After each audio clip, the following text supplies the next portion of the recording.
पहली बारिश का प्यार। कहानी एक छोटे से कस्बे की है, जहाँ की गलियों में सादगी और मासूमियत बहती थी।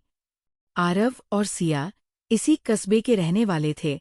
दोनों एक ही स्कूल में पढ़ते थे और उनकी मुलाकात भी वहीं हुई थी। आरव एक शांत और संजीदा लड़का था, जो अपनी किताबों में डूबा रहता था। दूसरी ओर सिया एक चुलबुली और हंसमुख लड़की थी, जिसकी हंसी से माहौल हमेशा खुशनुमा रहता था।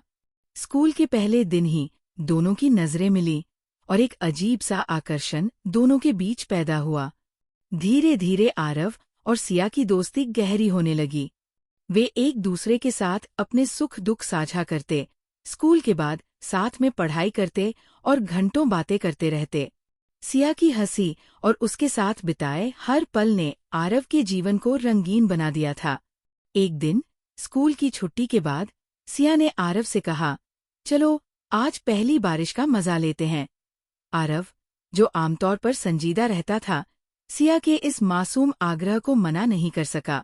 वे दोनों खेतों की ओर चल पड़े, जहां बारिश की बूंदें माटी की महक को और ताजगी दे रही थी। बारिश की बूंदों के बीच सिया ने अपनी बाहें फैलाकर नाचना शुरू कर दिया। उसकी मासूमियत और खुशी ने आरव को मंत्रमुग्ध कर दिया। उसे एहसास हुआ कि सिया सिर्फ उसकी दोस्त नहीं, बल्कि उसके दिल की धड़कन बन चुकी थी। सिया ने मुस्कुराते हुए कहा, आरव, ये बारिश कितनी अच्छी लग रही है ना? आरव ने उसकी आंखों में देखा और अपने दिल की बात कह डाली। सिया, तुम्हारे बिना मेरी जिंदगी अधूरी है। मुझे नहीं पता था कि मैं तुम्हें कितना प्यार करता हूँ। सिया ने हंसते हुए आरव का हाथ पकड़ा और कहा, मुझे भी नहीं पता था, लेकिन शायद ये बारिश हमें यही एहसास दिलाने आई है। उसके बाद दोनों का रिश्ता और गहरा हो गया। वे एक दूसरे के साथ हर पल का आनंद लेते और अपने सपनों को साथ में संजोते। उन्होंने मिलकर अपने भविष्य की योजनाएं बनाई और अपने प्यार को सदा बनाए रखने का वादा किया।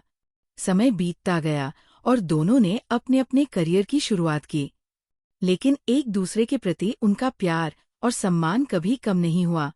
उनकी प्रेम कहानी सिर्फ उनकी नहीं, बल्कि उनके कस्बे की भी पहचान बन गई। आरव और सिया की यह कहानी सच्चे प्यार की मिसाल बन गई, जहां पहली बारिश ने दो दिलों को एक दूसरे के साथ जोड़ दिया था। अंत। उम्मीद है कि आपको ये प्रेम कहानी पसंद आई होगी। यदि आपके मन में और भी कहानियां या विशेष विचार हैं, तो मुझे बताएं।